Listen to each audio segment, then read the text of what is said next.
My name is John Furey. And what I'm going to do, I'm going to start out in my role this evening really is just to present to you the framework itself and to talk about that.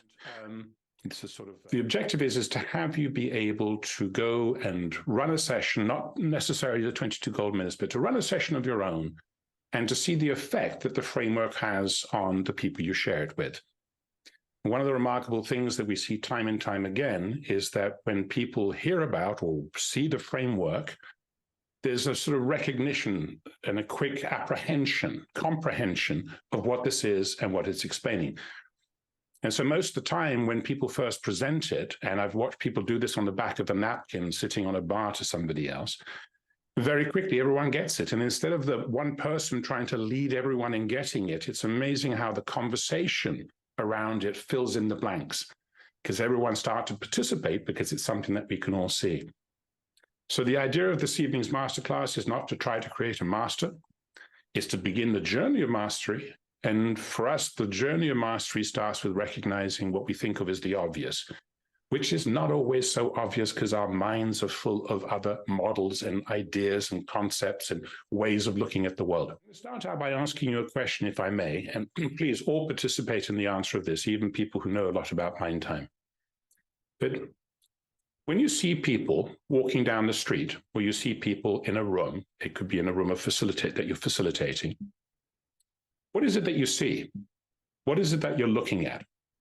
And how do you understand it? What labels do you put to it? How do you classify? How do you categorize that which is going on if it's important to you?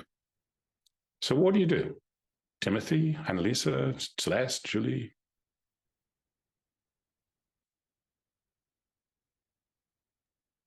I observe how they move and how they use their body. So, Celeste, if you saw a young boy bouncing around, being a little bit rambunctious and destructive in things, what words would you put to it? I actually just put some words to it, but what words would you put to it? Active, dynamic. All right. Great. Noisy, potentially. Anyone else want to tell me what they look for? Julie?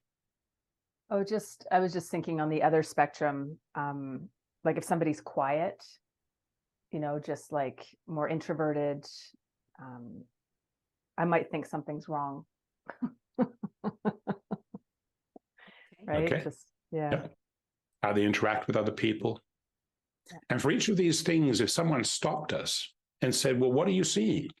Maybe you're on a telephone talking to somebody and you go, oh, and they go like, what? And you say, well, I'm watching something. You'd have to describe it, wouldn't you? And so you would choose the best words you could to describe the thing that you were seeing to the person on the other end of the phone to have them understand what it was that you were experiencing, right? But would that really tell you what was going on inside the person whom you're describing? Not necessarily. Not necessarily. Because we have no idea what's going on inside another human being. We can never really know what's going on inside another human being. What we can see is the behavior. So the reason I'm starting here is because most of us, including the science of psychometry, has gone down the road of looking at what is going on and giving it labels, conceptual labels, behavioral labels, and using those to try to communicate with other people what they're actually experiencing and seeing of that person, which is excellent because in a certain setting, those labels, those particular sets of things that are important are well identified and can be talked about if that's what's important. But I put it to you that there's a limitation on looking at it that way. It's not that it's wrong or doesn't do the job, it can do it very well, but there's a limitation, which is we never really know what's going on inside the other person. And what MindTime is doing is describing the very fundamental perceptual framework that all human beings use that generates the behaviors outside. And that's what I want to start with for the next 20 minutes, 25 minutes, is that's what I'm going to focus in on.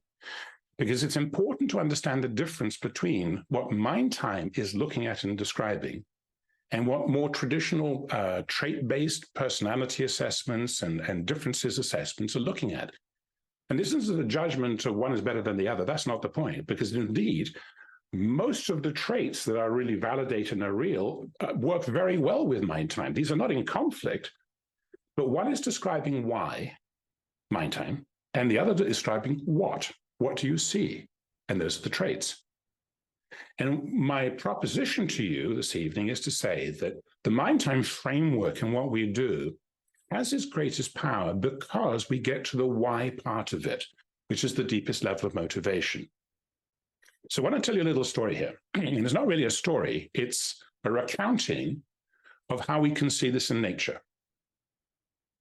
It's called the fish story. So for thousands of years, humans have wondered how fish can swim in these incredible shoals where it's almost like a ballet. We've all seen video of people like Jacques Cousteau, and these days on YouTube, all kinds of other people with underwater cameras. And you can see them in sardine runs, and they're moving along, and they're all moving, and it's all a ballet in concert. And then all of a sudden, they'll turn and go that way, and all of another sudden, they'll turn and go this way. So the question on many people's minds has been, how do they know? How do they know when to turn? When to turn left and when to turn right, and when to double back and run away, and when to go forwards towards something? How do they know that and communicate it so beautifully? Well, the truth is that the fish, like almost all living things, have three very simple priorities baked into the biology, into the DNA of the way they actually survive in the world. And here's the three simple priorities. The first priority is about keeping things normal or normalized. So when the little fish comes out of its mother in its little sac, and it comes out of the sac and it has its first visual perceptions of the world around it, if what it sees are blue things with 3 yellow stripes, that is normal. That is normal.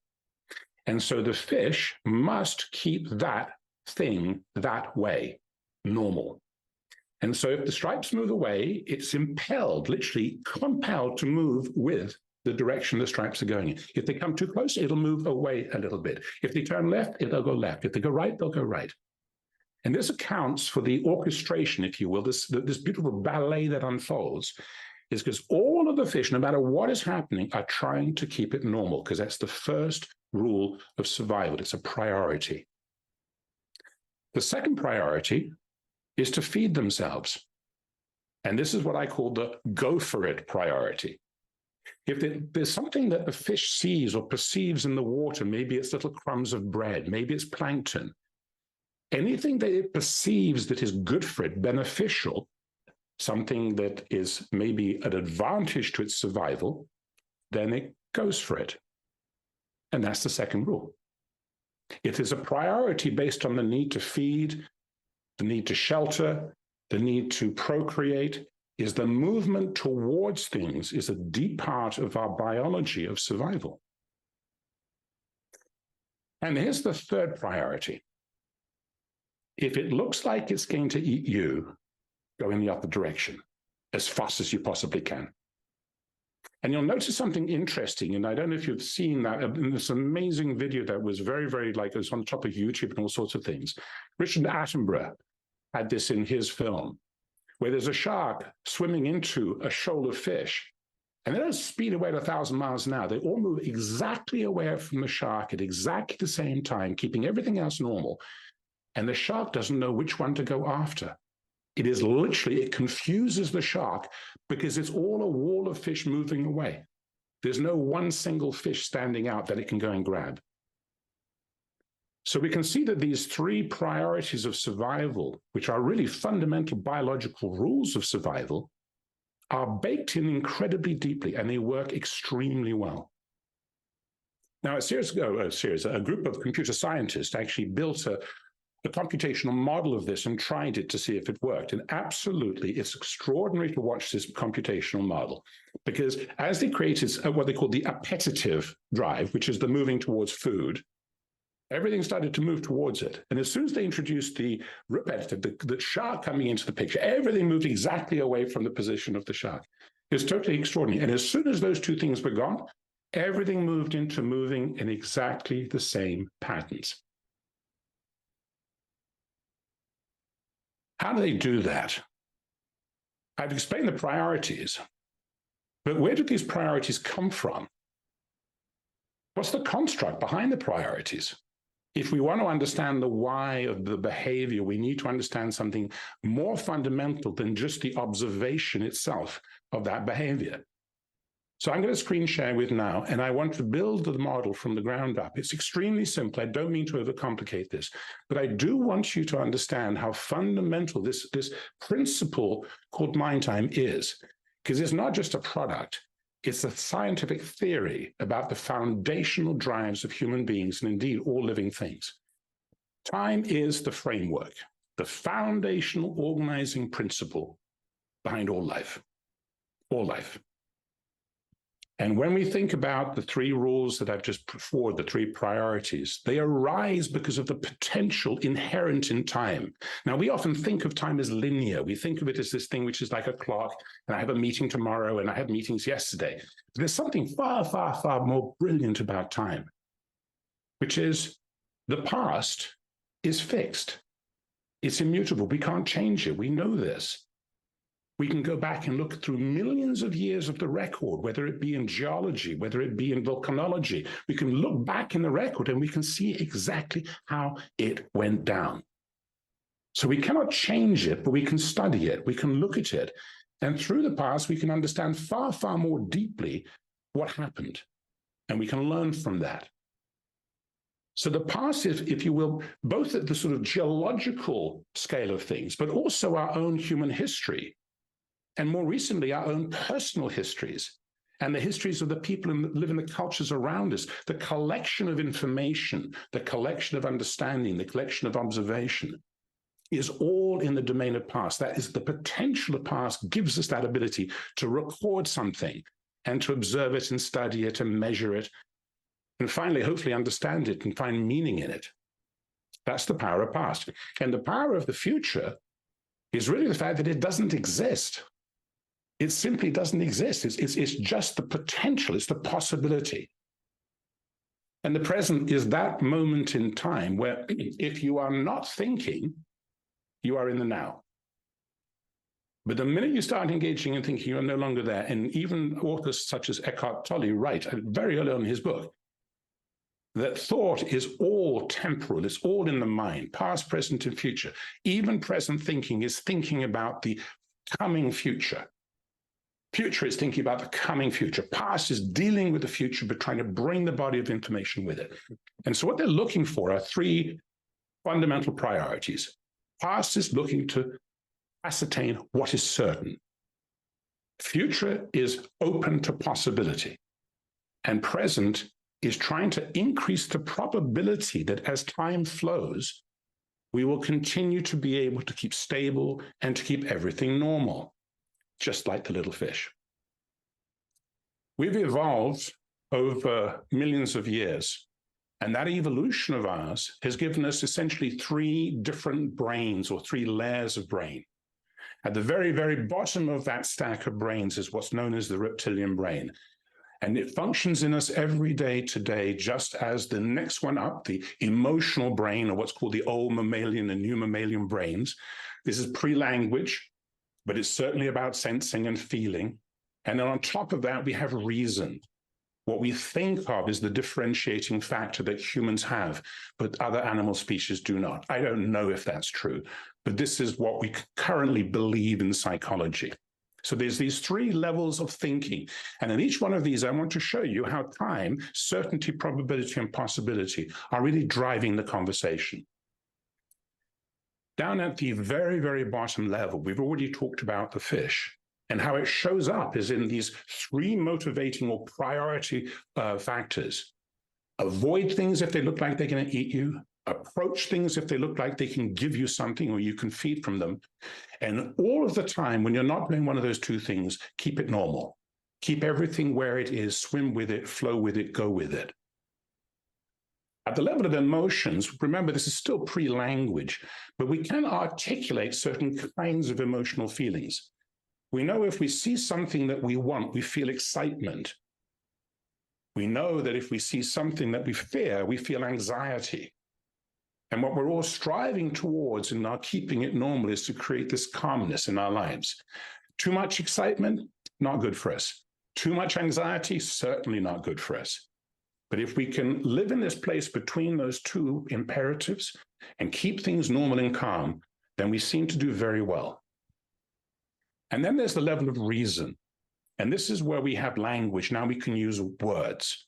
When I take the words that I have on the screen now, and I don't just have them on the screen organized around this concept of reason, but I organize them around the framework of MindTime, the fundamental structure of our thinking, something magical happens.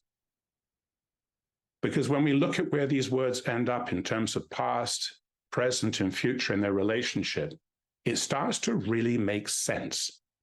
That around past, all of the words that would help us survive, being cautious, pragmatic, thinking about things, being factual about things, all of these things are words, they're traits that are really geared towards reducing risk, increasing certainty. Just as the words that are around future, imaginative, visionary, curious, these are all about moving towards something which is less known or perhaps entirely unknown. And so these words tend to be the ones that are describing something in motion towards what's possible. And the words that collect around present, organized, structured, conscientious, these are all words that we would use to describe someone trying to create stability, trying to keep it normal, because these are the concepts that attach themselves to planning, organization, and movement towards goals and orderliness. So we can see that the MindTime framework, this map itself, is the ability to organize the language we use in describing other people in such a way that it makes far more self-evident sense. And that's one of the most powerful things, because when you show MindTime in your trial demonstration to a group of people, you will see that you don't need to know everything there is to know about MindTime in order to do that well. What you need to do is to show the framework, briefly describe the basic structure, the past, the present, and the future, and then ask everyone to participate in actually filling in what that means. And you'll be amazed, because for years and years and years, that is exactly what I did. I would put 3 flip charts in front of the audience. I would put past, present, and future, certainty, probability, and possibility. And it was the audience that actually filled in the words, not me. And so I urge you to just show the map, as it were, and I'll show you the map. There's the map. Show the map and let the intelligence of your group of people be the intelligence that then fills in the blanks. Now, maps are fascinating things, and they're full of information. People gather around maps because they're important. They embody, in many ways, our agreements. We have Google Maps to navigate us around towns and cities and across countries. We have nautical maps, and all of these are collections of information. And this map that I'm showing you now is no different. It's a map of the world of thinking, as you probably surmised by now. And this map of the world of thinking is something that we can gather around because it's densely packed full of information, depending on what we want to look at and what context we want to use it in. And that's an important thing, because people always find themselves in different contexts. And when you think of a particular context and you put people on this map, as we'll be doing, then you can see that in that context, certain people are going to do certain things, as we'll see. All right, one of the interesting things about maps is we put lines on maps. For example, the equator, if we take a map of the globe and we put the equator on there, can anyone tell me what's markedly different between the north side of that equator and the south side of that equator? What radically changes, which is not just a concept? Because that line's an important line. Anyone guess what it is? It's called the Coriolis effect. It's the way your toilet flushes. So if you're in the northern hemisphere, it goes round clockwise. If you go to the southern hemisphere, it goes counterclockwise. Now, it's a little bit of a red herring, because the effect, the Coriolis effect, actually affects very large bodies of water in cloud systems and everything else. It doesn't really affect your toilet. However, it looks like it is. And if you go down to, well, in fact, Gareth, which way does your sink flush? I would have to go and check, because I've never really paid attention. Please report back. I think it works as expected. Yeah. As expected. All right. Well, this is the important thing. And the reason I bring that up is because on maps, we can put lines, and lines can actually tell us very significant things. For example, this line, which is just an axis I put down the map, has two sides to it, which are very important to understand, because the fishes on the future side are moving towards something. Their desire is to move forward. This is the drive that they've got, is to move forward. Well, the fishes who are seeing the shark coming in and are going to get eaten are on the other side of that map. This is away from. So this is this basic biology, the biology of psychology, why we do these two things. Is where we are on this map. Here's another line I'm going to draw on the map. And this line is across the middle. And on the one side, if you go towards the normalizing, keep it safe, etc., you're making things more concrete. You're making plans. You're creating structure. You're organizing. And if you are on the south side of this line, then it is much, much more about the mental effect, the ideation, or the research, etc. And I'll play that I'm talking about humans here, because fish do not ideate, nor do they do research. So this is a map of human thinking. And Shadi is going to be showing you this these same tools in the second half of our masterclass, and how you can use them to explain MindTime to your audiences, because it's terrifically predictive of the way people behave. And when you locate your audience inside this framework and on this map, you'll be surprised how much they will recognize about their position and their relationship with other people. Okay. So there are those words again. And these words, by the way, were collected from audiences over many, many years. And then we actually took them and we did a validation study on these words. So where these words are located on this map is not just guesswork. It's relative to the correlative effect between the word and the three main anchors on this map: past, present, and future. All right, let me start to talk a little bit about the territories on this map, because we can imagine that there are these three territories, and the north side, the present thinking, and the future thinking, and the past thinking. So I want to give some depth for you so that you can understand what's going on. So as I said, present thinking is all around keeping things normal. And when we see people actually embody present thinking, they're trying to create closure. They're trying to finish what they start. They're trying to keep things running on time. And we can see this in certain cultures like Switzerland. Trains run on time. Everything is a wonderful system synchronized with everything else. You go to Lausanne on the train, it arrives on time, and the funicular that takes you up the hill leaves 7 minutes after the train arrives, and it always does it that way. So as a system, Switzerland works very well because it's highly organized around present thinking. Present thinking also is that component in organizations we see. And in fact, let me ask you a question here and see if you can spot it. What sorts of professions or roles do you suspect that people who have a lot of present thinking would occupy? Adam? I was thinking surgeons and pilots and high levels of precision and risk that need to be mitigated against all the time. So we're talking present thinking. So this is about structure and organization. Yeah, but they need to be structured, don't they? Yeah. Absolutely. And most airline pilots would be very high in present thinking because you fly the plane by the same book that every other pilot is flying the planes by. Otherwise, you'd have chaos, of course. Any other thoughts? Maybe administrative, human resources? Absolutely. Administrative and human resources. Anything which is trying to create norms and actually guide things towards known goals, organize people around those goals, is going to have a lot of present thinking in there.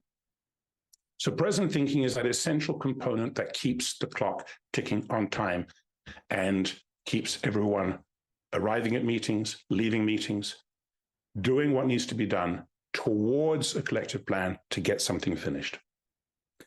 And the past perspective, as we said, this is the running away from fear. This is the running away from danger. This is the lowering of risk.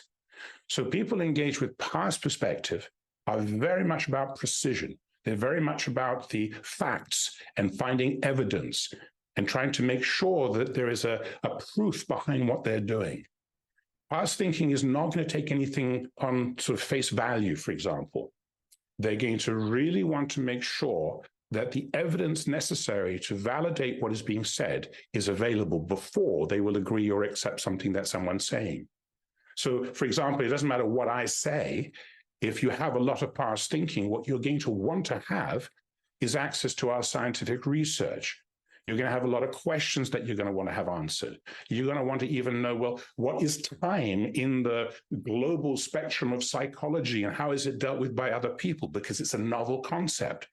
So this is a really important thing to understand, that past thinking component is always trying to slow things down in order to know more, in order to reduce risk. So again, what kinds of roles professionally and roles in organizations would we think that people who have a lot of past thinking would engage in? Finance managers or people accountability. Yeah, if you have a compliance department in a financial services company, those sorts of people, it's all about exact numbers, exact process, and exact rules. It's about the detail of it. Yes. Researcher, maybe. Absolutely, research would be. So all science is based on fact. And the beautiful thing is that past thinking says, look, I'll go and do an experiment, and if I come up with a certain result, it doesn't mean I'm right. And science says, no, when other people can repeat exactly the same experiment and get exactly the same result, then we know there's something there. That's the rigor of past thinking. It's not ever taken on face value. And on the really big things, it can take years and years and years and years. And if you look at the process of pharmaceuticals having to go through trials, this is the same thing. It's like there is no room for risk here. We cannot kill people with these things. Therefore, we have to keep researching and testing. Anyone else got another idea for past thinking? Lawyers. Lawyers, yes, absolutely. Lawyers. Law is based on precedent. Precedent is past.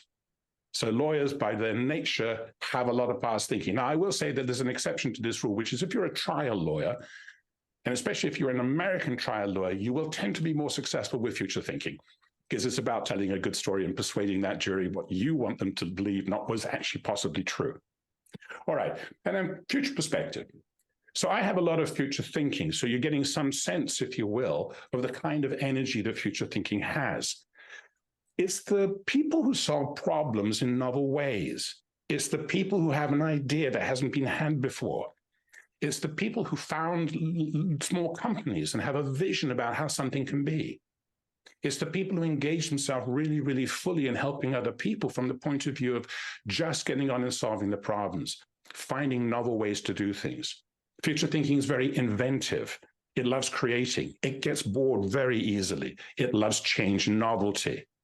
So again, let me ask you, what sorts of professions and roles would we say that future thinking would actually benefit from, or rather the role would benefit from future thinking?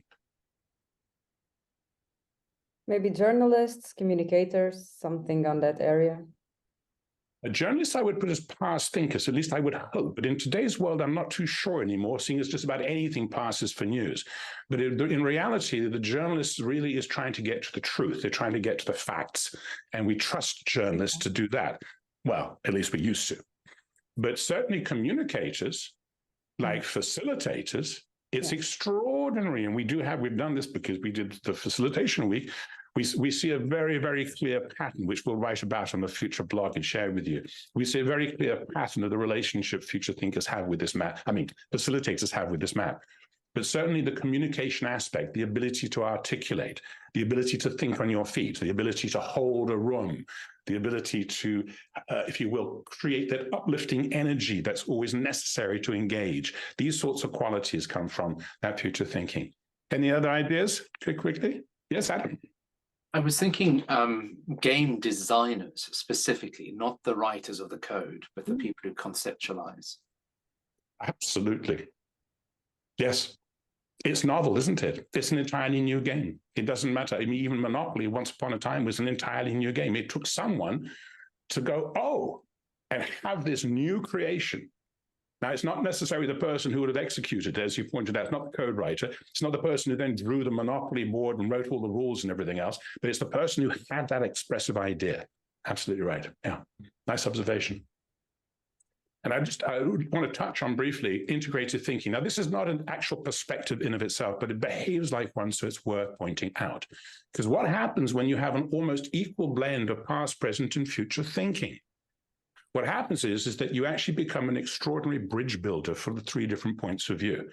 We can imagine that a strong future thinker like me and my chief scientist, Dr. Vince Fortunato, do not always communicate terribly, terribly well.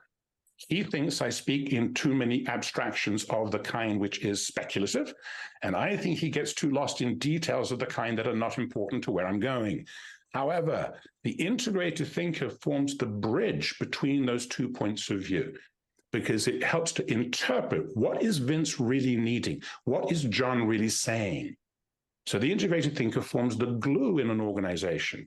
They're the people who they find it's very easy to speak to them. They're very accessible as people. So how do we end up in this map? We know we've got a map. We know that there's these 3 different territories. And we know that the qualities associated with these 3 different territories are very different from each other. But how do we actually end up there? Well, we've all taken the assessment. So you take this 18 questions that you answered or statements. And we have a scientific version, which is 45 statements long.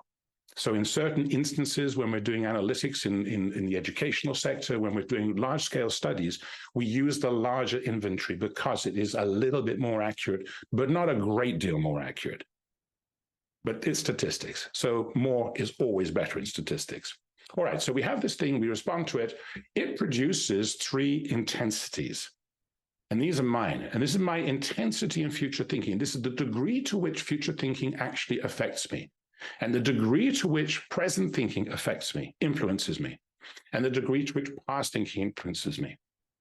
So we can see that from this set of intensities, I have a lot more future thinking, which is going to suggest how I probably am going to behave, including speaking quickly, including getting enthusiastic, including having an imagination and wanting to go off in tangents and tell you stories, which, by the way, I'm using the little present thinking I've got to try to keep this on track so that I stay on the schedule, because I'm acknowledging I'm not alone in the room. And there's probably present thinking. There's certainly Shadi going like, hey, John, I've got something I need to say here too. So I'm finished almost here. My past thinking is that part of me which I rely on to ground my future thinking, to go like, oh, John, that's just never going to work. Stop that. Nice idea, but don't go there.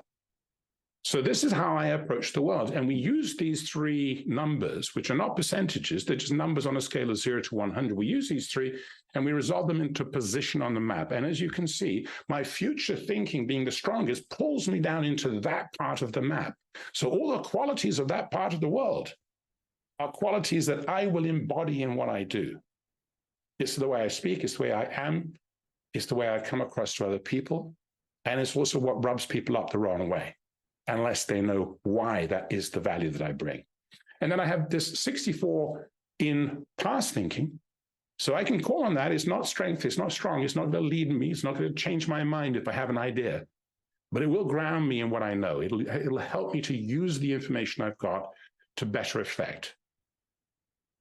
And then I have this meager 22 in present thinking, which means I need a lot of help from my friends to get stuff done, which is why we have a team of people. This is why we're organized, which is why we invite present thinkers in and really value them, because it's through that discipline, it's through them needing and asking for what they need that we actually provide it for everybody at the end of the day. So that's the map of thinking. So I just want to touch on this one last thing, because I talked about assessments and trait-based earlier on, and this is my last slide, by the way, it's the end of this conversation, but we talked about it, and I want to show you, because we've done a lot of science around this, because really to validate something like MindTime did not just require us to do a validation of the constructs, which is around what's called an alpha cronback. What's necessary is that we actually look at the existing conversation that's going on in the world scientifically around individual differences, and if that's true, then, and MindTime's true, then these things should not be conflictual. And this is a really important point. MindTime does not conflict with DISC. It doesn't conflict with the big 5. It doesn't conflict with these things.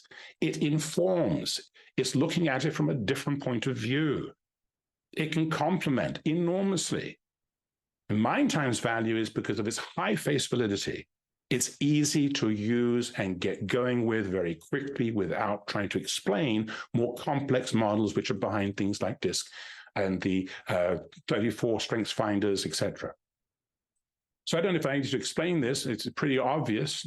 Certainty produces neuroticism. We may have a negative connotation around that, But I'm sure glad for the neuroticism of past thinking, because if past thinking is worried about something, gotten a little bit neurotic about it, it means that we probably don't have the facts yet. We probably don't have the facts. And if that's true, if I'm smart, I'm going to pay attention to that, what seems like neurotic behavior. I'm going to pay attention to that because that's someone telling me they are deeply worried. And that particular person being deeply worried should be very, very worrying indeed, because they're saying, look, there's something not right here. There's something not right. I can't make 1 and 1 add up to 2. It's not just not doing it. Conscientiousness, if you were asking someone to get something done, then you would ask a present thinking person to do that, because no one is going to be more conscientious, because they're driven towards closure. They're driven to make the plan work. They're driven to stick to the agenda and show up for that agenda. So I won't explain them all, but we can see that the Neo or the Big Five are explained by the framework. It doesn't mean that the Neo and the Big Five doesn't have its own use and value. It absolutely does. In clinical settings and in team building and all sorts of settings, it does have value. But MindTime more simply explains the why of all of these traits.